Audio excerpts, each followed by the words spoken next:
अस्सलाम वालेकुम एवरीवन।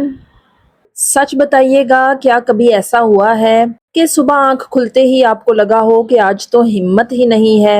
वही ढेरों काम, वही किचन की तपिश, वही बच्चों की फरमाइशें और वही घर के बजट की फिक्रें। कभी कभी तो दिल चाहता है ना कि कोई हो जो हमारा हाथ थाम कर कहे कि तुम अकेली नहीं हो, मैं तुम्हारा दुख समझती हूँ। तो बस आज मैं आपका वही हाथ थामने आई हूँ। आज किचन में खुशबुएं भी होंगी और दिल की बातें भी।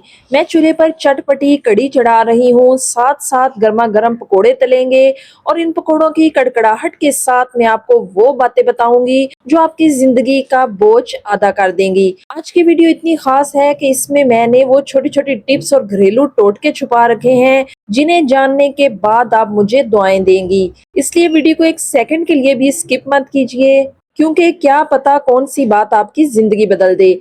साथ ही साथ मैं आपको अपने डेली रूटीन की कुछ झलकियां भी दिखाऊंगी, तो बस मेरे साथ रहिएगा आखिर तक। और अगर आप पहली बार मेरे चैनल पर आई हैं और चाहती हैं कि आपका घर भी सुकून का गहवारा बने, तो देर किस बात की, जल्दी से सब्सक्राइब कर लें ताकि हमारी ये प्यारी सी फैमिली और भी बड़ी हो सके। तो चलें बिस्मिल्लाह करते हैं। तो यहाँ मैंने अपना काम स्टार्ट कर लिया है, तो आते हैं अपने टॉपिक की तरफ। मेरी प्यारी बहनों, बरकत बाजारों में नहीं मिलती। बरकत तो सुबह की उस ठंडी हवा और खामोशी में छुपी होती है जो फजर के वक्त होती है। हम में से अक्सर की आदत बन चुकी है कि फजर पड़ी और फिर से बिस्तर में घुस गई, या फिर फजर ही कज़ा कर दी।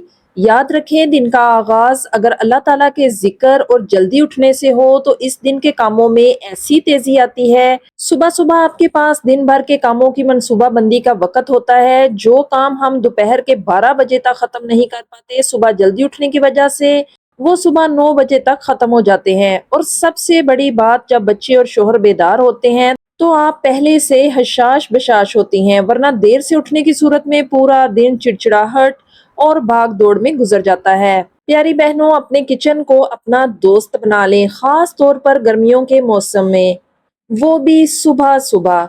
जब सूरज अपनी तपिश दिखाता है तो दोपहर के वक्त किचन में खड़ा होना किसी जहाज से कम नहीं होता। अक्लमंद औरत वो है जो सूरज की गर्मी बढ़ने से पहले अपने किचन के बड़े बड़े सभी काम निपटा ले। कोशिश करें कि नाश्ते के फौरन बाद ही दोपहर के सालन की तैयारी कर लें या पका कर रख लें। सब्जी काटनी हो या मसाले भूनने हो, जो काम आप कर सकती हैं वो जल्दी जल्दी कर लें। जब आप ठंडे वक्त में ये काम कर लेती हैं तो दोपहर को आपको सिर्फ रोटी पकानी पड़ती है। इससे ना सिर्फ आपकी तवानाई बचती है बल्कि आपका पूरा दिन भी हल्का फुल्का गुजरता है। तो मेरी प्यारी बहनों, टिप नंबर 3 ये है कि पैसा कमाना मर्द का काम है, लेकिन इसे बरकत देना और तरीके से खर्च करना औरत का हुनर है। आजकल के दौर में जहां महंगाई आसमान को छू रही है, वहां वही औरत कामयाब है जो जरूरत और ख्वाहिश के दरमियान फर्क समझती है। हम अक्सर बाजार जाते हैं और वो चीजें भी उठा लाते हैं जिनकी हमें फौरी जरूरत नहीं होती, सिर्फ इसलिए कि वो खूबसूरत लग रही थी। याद रखें, जो पैसा आप आज फजूल खर्ची में उड़ा रही हैं, वही पैसा कल आपके बच्चों की तालीम या किसी मुश्किल वक्त में काम आ सकता है। शॉपिंग पर जाने से पहले एक फहरिस्त जरूर बनाएं। अपने आप से पूछें कि क्या इस चीज के बगैर मेरा गुजारा नहीं हो सकता। अगर गुजारा हो सकता है तो इसे वहीं छोड़ दें। अपने बजट के अंदर रहकर घर चलाना कोई कंजूसी नहीं है, बल्कि ये एक अजीम सिफ्त है जिसे इस्लाम ने भी पसंद किया है। जब आपका बजट मुनज़्ज़म होता है तो आपके दिल को एक अजीब सा इत्मीनान रहता है कि आप किसी के कर्जदार नहीं हैं और आपका घर सुकून से चल रहा है। तो जी, अगली टिप ये है कि सेल ऑफ सीजन शॉपिंग का हुनर आपके पास होना चाहिए। एक समझदार घरेलू खातून अपने घर की वजीर खजाना होती है। महंगाई के इस दौर में हमें थोड़ा सा स्मार्ट बनना पड़ेगा। आपने देखा होगा कि जब मौसम बदलता है तो सेल लगती है, या गर्मियों के इख्तिताम पर सर्दियों के कपड़े सस्ते मिलते हैं। अक्लमंदी यही है कि आप वक्त से पहले सोचें। अगर आपको पता है कि अगले साल बच्चों को नए कपड़ों की जरूरत होगी तो सीजन के आखिर में लगी सेल से फायदा उठाएं, लेकिन बच्चों के साइज थोड़े बड़े लें, क्योंकि बच्चे बढ़ते रहते हैं। मिसाल के तौर पर सर्दियां खत्म होते ही अच्छे कंबल या जर्सियां अक्सर आधी कीमत पर मिल जाती हैं। इसी तरह सेल के दिनों में बर्तन या घर की देगर जरूरी अशिया खरीद कर रख लेना एक बहुत बड़ी बचत है। ये कंजूसी नहीं बल्कि दौरंदेशी है। जब बाकी लोग महंगाई का रोना रो रहे होंगे तब आप सुकून में होंगी, क्योंकि आपने वक्त पर सही फैसला लिया था। یاد رکھیں قطرہ قطرہ ہی دریا بنتا ہے، اور آپ کی یہی چھوٹی چھوٹی بچتیں ایک دن آپ کے گھر کے کسی بڑے کام آئیں گی۔ اگلی ٹپ یہ ہے کہ برانڈز کی بجائے سلیقہ اپنائیں۔ آج کل ایک بہت بڑی بیماری دکھاوا بن چکی ہے۔ ہم دیکھتے ہیں کہ فلاں رشتہ دار نے اتنے مہنگے برانڈ کا جوڑا پہنا ہے تو ہم بھی وہی لیں۔ تو میری پیاری بہنوں، کپڑا مہنگا ہونے سے انسان کی قدر نہیں بڑھتی، بلکہ انسان کی قدر اس کے اخلاق اور اس کے سلیقے سے ہوتی ہے۔ لوکل مارکیٹ میں ایسے ایسے خوبصورت ڈیزائن اور کپڑے دستیاب ہیں جو برانڈز سے کہیں بہتر اور سستے ہوتے ہیں۔ آپ ایک سادہ سا کپڑا لیں، اسے اپنے سلیقے سے سیئیں، اس پر تھوڑی سی محنت کریں تو وہ ہزاروں کے برانڈڈ جوڑے سے زیادہ نفیس لگے گا۔ گھر کی سجاوٹ کے لیے بھی مہنگے شو پیسز کے پیچھے بھاگنے کی بجائے اپنے گھر کو صاف ستھرا اور ترتیب سے رکھیں۔ اگر گھر میں سادگی ہو تو وہاں رہنے والوں کے مزاج میں بھی ٹھہراؤ آئے گا۔ جو سکون سادہ زندگی میں ہے وہ نمود و نمائش اور قرض لے کر برانڈڈ کپڑے پہننے میں کبھی نہیں مل سکتا۔ اگلی ٹپ یہ ہے کہ گھر کی باقاعدہ صفائی اور چھپے ہوئے کونے بھی صاف کریں۔ گھر کی صفائی صرف وہ نہیں ہے جو سامنے نظر آ رہی ہو، بلکہ اصل صفائی وہ ہے جو ان جگہوں کی ہو جہاں عموماً نظر نہیں جاتی۔ ہفتے میں ایک دن ایسا رکھیں جسے آپ ڈیپ کلیننگ کا نام دیں۔ بیڈ کے نیچے، الماریوں کے پیچھے، کچن کی اوپری کیبنٹس اور دروازوں کے پیچھے جمی گرد کو صاف کرنا بہت ضروری ہے۔ سائنس بھی یہ کہتی ہے اور ہمارا دین بھی سکھاتا ہے کہ صفائی نصف ایمان ہے۔ جب آپ کے گھر کے کونے کونے سے مٹی اور کچرا صاف ہوتا ہے تو گھر میں ایک مثبت توانائی آتی ہے۔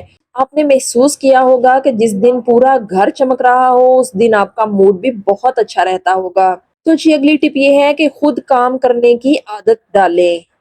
کام والی ماسی نہیں آئی تو گھر میں صفے ماتم بچھ جاتی ہے۔ کپڑے دھونے والی مشین خراب ہو جائے تو پہاڑ ٹوٹ جاتا ہے۔ تو میری پیاری بہنوں، اپنے ہاتھوں سے کام کرنے میں جو برکت اور عزت ہے وہ کسی اور چیز میں نہیں۔ ہمارے پیارے نبی اپنے گھر کے کام خود کیا کرتے تھے، تو ہم کیوں شرم محسوس کریں؟ اپنے ہاتھ سے گھر کی صفائی کرنا، کپڑے دھونا یا کھانا بنانا نہ صرف آپ کے بجٹ پر بوجھ کم کرتا ہے، بلکہ یہ آپ کی صحت کے لیے بہترین ورزش بھی ہے۔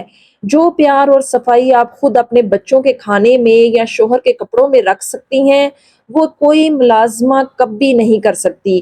جب آپ خود کام کرتی ہیں تو آپ کو اپنے گھر کی ایک ایک چیز کا علم ہوتا ہے، چیزیں ضائع نہیں ہوتی اور گھر میں ایک نظم و ضبط قائم رہتا ہے۔ تو کوشش کریں کہ چھوٹی چھوٹی باتوں کے لیے دوسروں کا انتظار نہ کریں، بلکہ خود ہمت کریں اور اپنے گھر کو اپنے ہاتھوں سے سنواریں۔ آخری اور سب سے اہم بات، سادگی کو اپنا اوڑھنا بچھونا بنا لیں۔ سادگی کا مطلب کنجوسی نہیں بلکہ اعتدال ہے۔ زندگی میں ہر چیز میں میانہ روی اختیار کریں، چاہے وہ کھانا ہو، پہننا ہو یا گھر کی سجاوٹ۔ ضرورت اور خواہش کے درمیان ایک دیوار کھڑی کر دیں۔ جب ہم اپنی خواہشات کو ضرورت کا نام دے دیتے ہیں تو زندگی مشکل ہو جاتی ہے۔ ایک کامیاب گھریلو خاتون وہی ہے جو تھوڑے میں بھی اللہ تعالیٰ کا شکر ادا کرے اور زیادہ ملنے پر غرور نہ کرے۔ جب آپ سادگی اپنا لیتی ہیں تو آپ کی زندگی سے آدھی پریشانیاں خود بخود ختم ہو جاتی ہیں۔ آپ کو اس بات کی فکر نہیں رہتی کہ لوگ کیا کہیں گے، بلکہ آپ کو اس بات کا اطمینان ہوتا ہے کہ میرا رب مجھ سے راضی ہے۔ یہی وہ اصل ہنر ہے جو ایک عام عورت کو ایک ملکہ بنا دیتا ہے۔ تو پیاری بہنوں، جو باتیں میں نے آپ سے کہیں یہ صرف الفاظ نہیں بلکہ میری زندگی کا نچوڑ ہیں۔ اگر آپ ان پر عمل کریں گی تو مجھے یقین ہے کہ آپ کے گھر کی فضا بدل جائے گی۔ اللہ پاک سے دعا ہے کہ وہ آپ کے گھروں کو امن اور سکون کا گہوارہ بنائے، آپ کے رزق میں برکت دے، آپ کی اولاد کو نیک اور فرما بردار بنائے اور آپ کے شوہروں کے سائے آپ کے سروں پر سلامت رکھے۔